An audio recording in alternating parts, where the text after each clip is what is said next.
Hi, it's Stephen of Bland Designs, and today I thought I'd do something really different. I'm going to show you what I picked up on my last trip.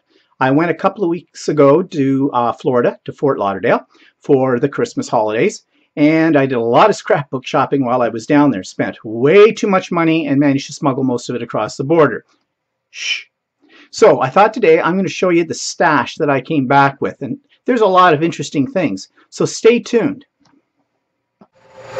So, first thing I'm going to show you is the number of rubber stamps that I bought in cling stamps. Most of you know, if you've been watching my videos, how much I really like Tim Holtz products. Well, I got a lot of Tim Holtz stamps at ridiculously low prices. The one thing I'll say about the States, when they have a sale, they have a sale.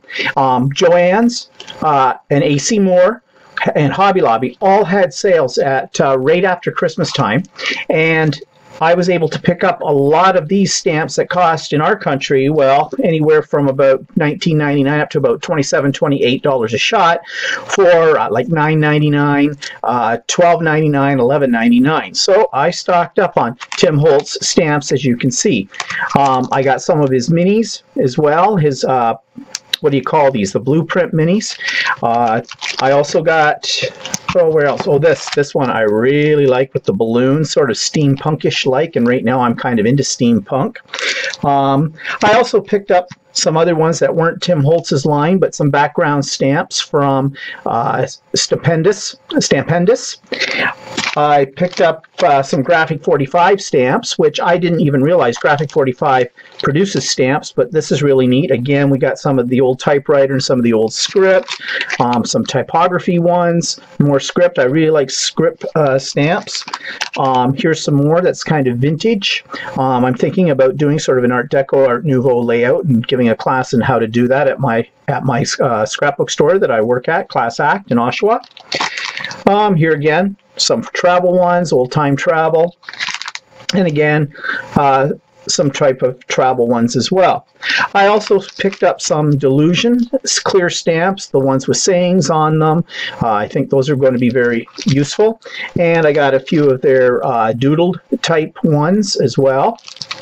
And I picked up some Dina Wakley media stamps, because I do mixed media as well in journals, and I think the faces will be great. And I got some more of those as well, as you can see.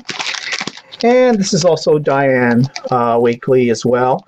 More background kind of stamps. I really like those for making my own background pages on my scrapbook pages. And then again, some more Tim Holtz collection here on the bottom. Well, I forgot everything that I bought until I got home. And when I started to unbag it all, it was like Christmas all over again. So those are some of the rubber stamps that I bought, at least in the clean out. But lo and behold, don't stop there, because I've got a few more. Told you I bought a lot of stuff. Studio 490, what's her name, Wendy Avicii. Build a Blossom. This one comes with a stencil technique. I saw that on a YouTube video somewhere, how do you do that, but I think I'm going to have to review that. I also got some Hero Arts Cling. Again, I like anything that shows the vintage 1920s Art Deco, Art Nouveau period. This one I think will be great for steampunk page. And this one, a repositionable rubber stamp, it's called. It's really got, it's hard to tell, see on here, see if I can focus it in, but you can see there's a picture of it on the back. Again, it's got that vintage look to it. And then I saw these, and I thought, at first I bypassed them, and then I thought, no, these could be a lot of fun, and I could probably color them in with my Spectrum Noir or my Copic markers. And these are kind of like those fun birthday cards you see in the store with that crazy old lady on them. They call these golden oldies or something. I just thought they'd be fun for, you know, making cards. Okay, so those are the rubber stamps. Now,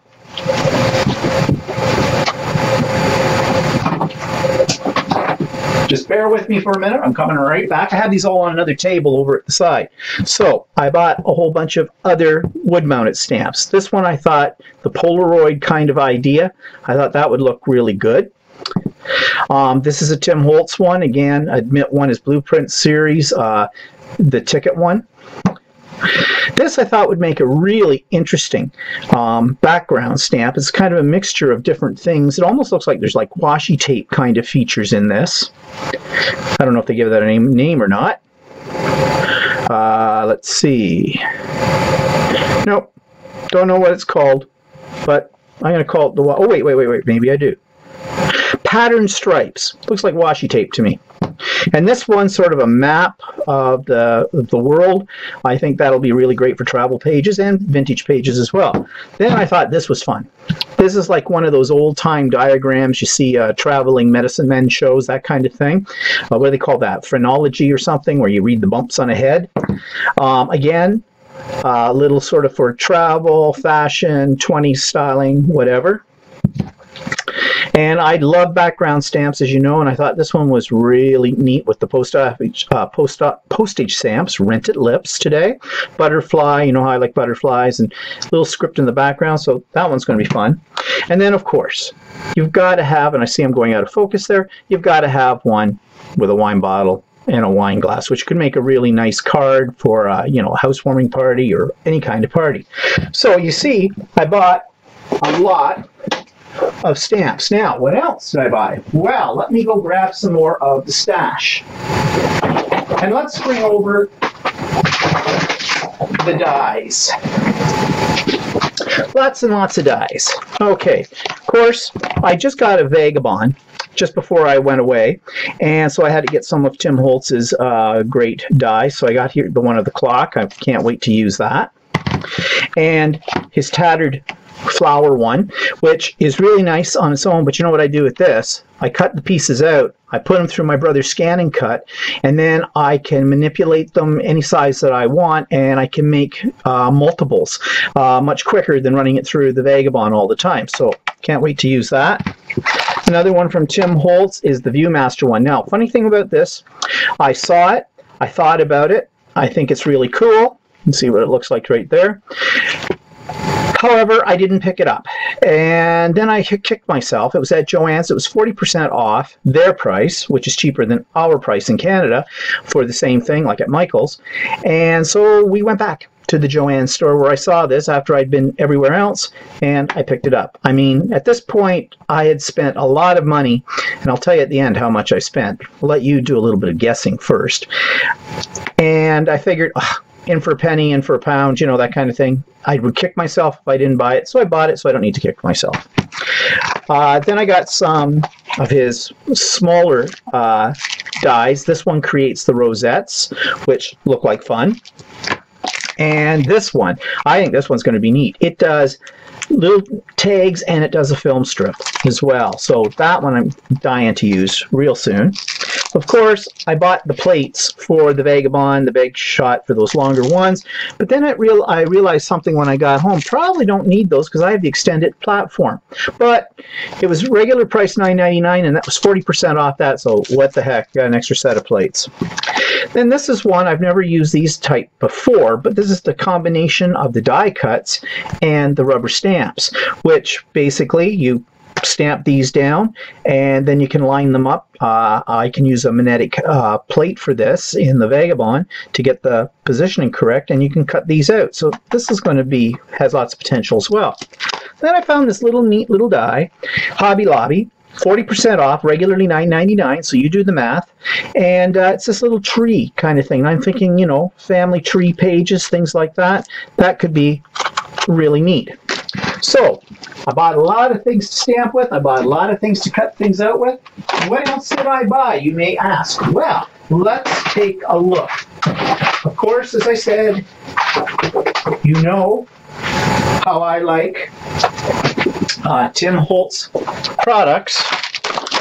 So, I bought more Tim Holtz products here.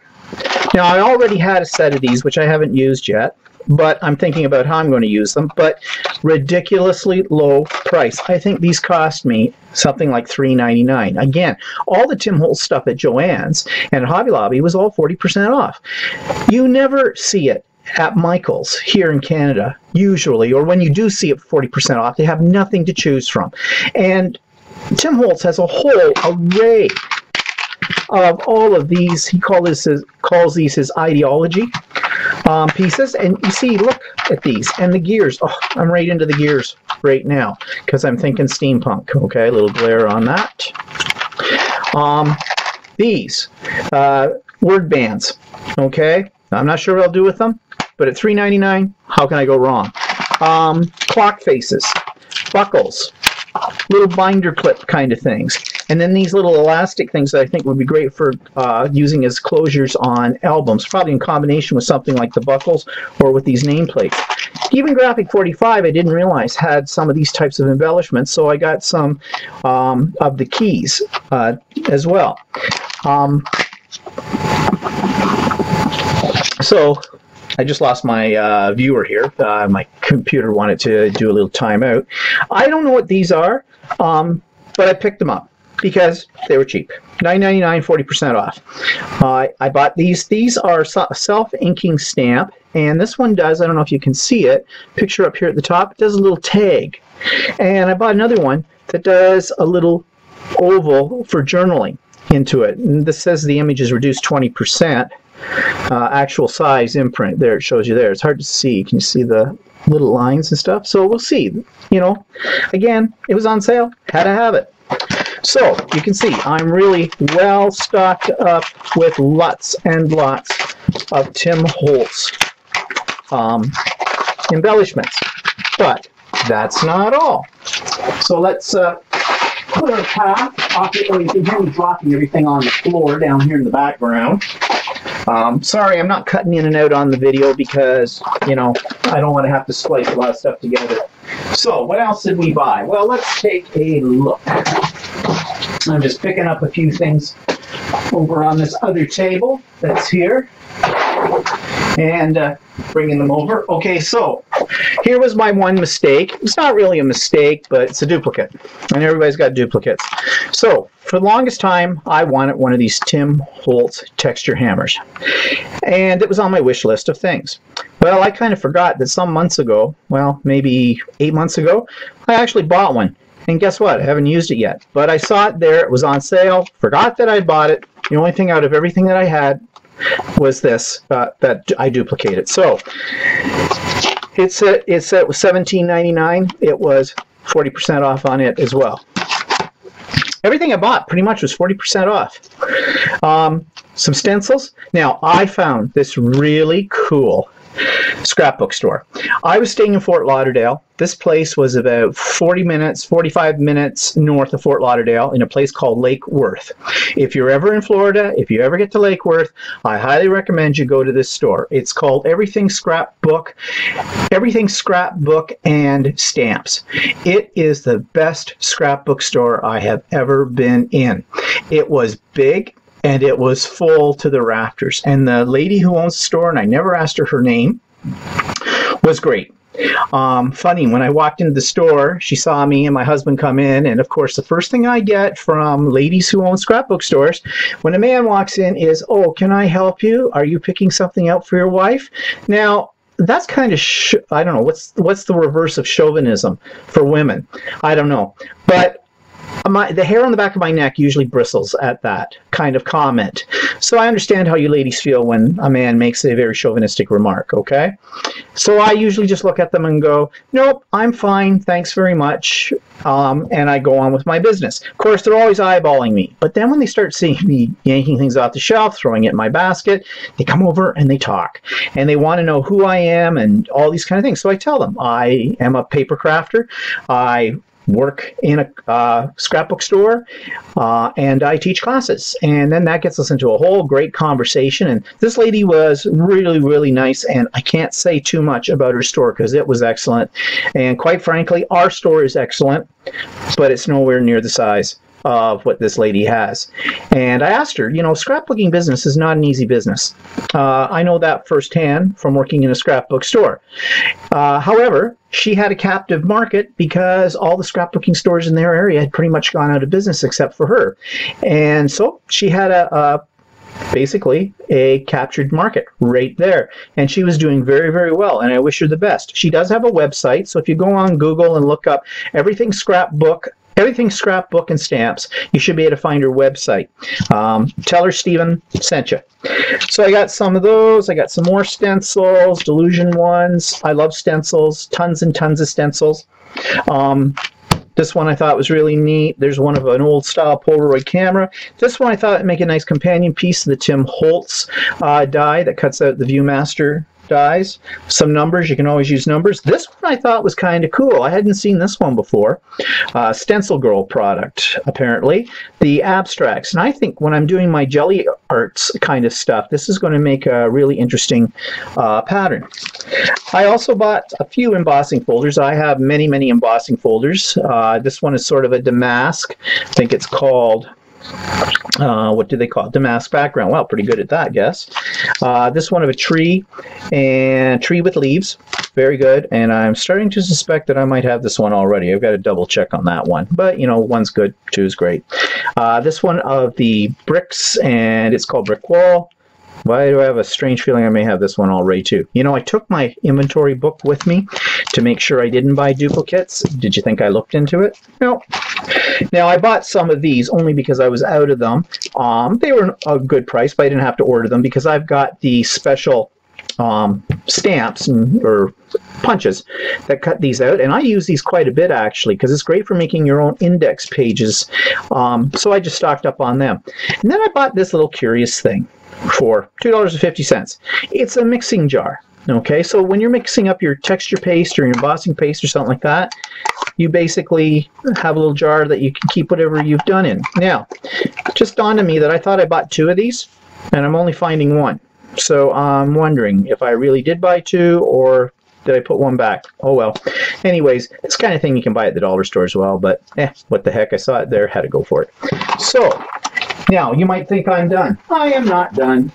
I am not quite near done. So, what else did I buy? Well, I told you I went to Joann's, I went to Hobby Lobby, and I went to Joann's, Hobby Lobby, AC Moore, and I also went to an art store that's called sort of like a Curry's, if you're familiar with Curry's up here. It's called Utrecht Art. I think one name for them in certain parts of the United States, they go by Blick. But down in Florida, they go by Utrecht. And I'm probably saying that wrong because it's a Dutch name, and I believe they're a Dutch company. And my husband is Dutch, and he can say it properly. But anyways, they're like a Curry's. They're an art store. And this was not on sale. But I've been looking around and thinking about buying some what they call heavy body acrylic paints. So I use my acrylic paints quite a bit, especially with the jelly plate printing. Got a glare on there. But I've been reading a lot about people using the heavy body acrylic, so I thought, what the heck? I can get a set of 12 colors in a package, and yeah, this was not cheap. I mean, this was probably the most expensive thing I bought because it wasn't on sale, and it was American, so you have to do the 15% exchange rate on this. So this was like $69 American. So, you know, yeah, a little pricey, okay? But that was one thing I didn't get on sale. Another thing that I found were these. Now, this was in where were we? Hobby Lobby, I think. And my husband was looking at stained glass because he does stained glass, and while he was doing that, and I was bored out of my mind, but I figured, okay, tit for tat, right? I drag him in all the scrapbooking stores, and he stands there with the basket under his arm, and I'm filling it up. So, you know, and he doesn't look all that thrilled about the whole stuff, although he's very supportive about my craft, and I'm very supportive about his. But anyways, I found these Lumineer, and it says super soft on fabric, paper, leather, also great on wood and polymer clay, and they're metallic colors, and they're mixatives, I guess. And I don't know, I think you can mix these with whatever you want to mix them with, like texture paste, embossing paste, gesso, whatever. This will be an experiment to see what happens, what I can do with these. They don't think they, well, they were $12.99, and again, I think they may have been 40% off. Then one place was at, of course, we always check out the Walmarts when we're in the States, because the Walmarts in the States have interesting things that we do not have in the Walmarts up here. Well, one thing they've got is booze. You can buy wine, you can buy beer, and some alcohol in their stores as well, which is kind of convenient as far as I'm concerned. But I was looking in their craft section, and they had these paper straws. And so I bought. They were cheap. I mean, I think I paid $1.99 or something like that, $2.29 for a package. You get 25 straws in a thing. And I just recently purchased the We Are Memory Keepers pinwheel board. You know, if you're familiar with the envelope punch board and the flower punch board and the pillow box and the candy box and the box board, well, this is their latest one. It makes windmills, and I don't have one right here to show you, but that's for a future video. But you can also buy kits that looks very much like this for attaching your windmill head onto it. So I thought, well, these would kind of work with that too. And I saw somebody make a wreath on YouTube using these straws. I think it was Christine Uris on scraptime.ca. And I thought, well, these could be a lot of fun. So I got those. So almost done. Of course, you can't go and not buy paper, right? So I bought paper. Now, I'm a paper junkie, and I have lots and lots of paper. So I'll just show you some of the pads. It's heavy. Oh, by the way, Christine Uris on scraptime.ca also recommends these Molotov paint markers. She really loves them, uses them a lot in her mixed media journals and that kind of thing. So I haven't seen them up here in place. I don't know where she got hers. She's Canadian. Maybe I'm just not looking hard enough, but I didn't find them in my local Curry's, and I didn't see them at Michael's. So I happened to see them at that Utrecht, whatever, however you say it, art store. And so I picked up a couple of them to see how they work. Oh, I also picked up, these were a ridiculous price. I already have a couple of these. I have the big one and the small one. These are the Tim Holtz folders that you can, you know, cover over, redevelop in whatever kind of covering you want. But I forget how much they were, but I thought, well, at that price I couldn't resist, so I bought 2 of them. You know, the chances are they'll never leave the package. I'll never get around to it, but we all know that. We're scrapbook junkies. You can never have too many supplies. So there was a great deal at, I think it was Hobby Lobby, on your basic cardstock. Now, Michael's often puts them on for what? 4 50-sheet ones for $11.99 or something like this. Well, this was 5 for $10. Okay, and even if you do the exchange on that, that's still a pretty good price. So I'm well stocked up with your basic white 8.5 by 11 cardstock. Now here are the paper pads that I bought. So just very quickly, you can see the kind of thing I bought. Usually I buy double-sided, because when I put them through my machines, double-sided cuts the best. But this paper, although it's not double-sided, it's very thick, so I think it'll work well. And I love paper packs for making mini albums because I don't have to think about coordinating the paper. Everything in the pack coordinates. So I got a variety. That's called Uncharted. This is called Haberdashery. It's really kind of this old-looking stuff. Nice texture to it. By the way, most of these were $19.99, but they were on sale for $9.99. So that's why I bought them. And 60 sheets and some. This one's a 48. Coral Couture. Looks kind of neat. Mariposa. The District. Looks like fun. The Far East. Half with foil, it says. Bonus. Getting out a shot. Tattered Time. This, it's got the gears and things like that, and I'm thinking that's going to make a really neat, maybe steampunk or vintage album with that. So, a lot of paper there, as I said. Heavy, heavy, heavy. And then, of course, I just bought some more. I love these paper holders. And they're not as easy to get anymore for some reason. So I bought a package of 10. I think this was at that store in Lake Worth. And I bought this cropper hopper. This is not a new thing. This has been around for a long time. But I'm trying to figure out how to organize my 12 by 12 stencils, and I've got quite a few. I saw a lady using this in a YouTube video, and I thought, hey, that's a great idea. So this is what I bought that for. I mean, this wasn't on sale. $13.49. Okay. So yeah, it was one of the few things I bought that wasn't on sale, but I wanted it, so I got it. So there you have it. That's my stash. And well, tune in for future videos where I show you how I'm using some of my stash. So have a good day. Bye bye.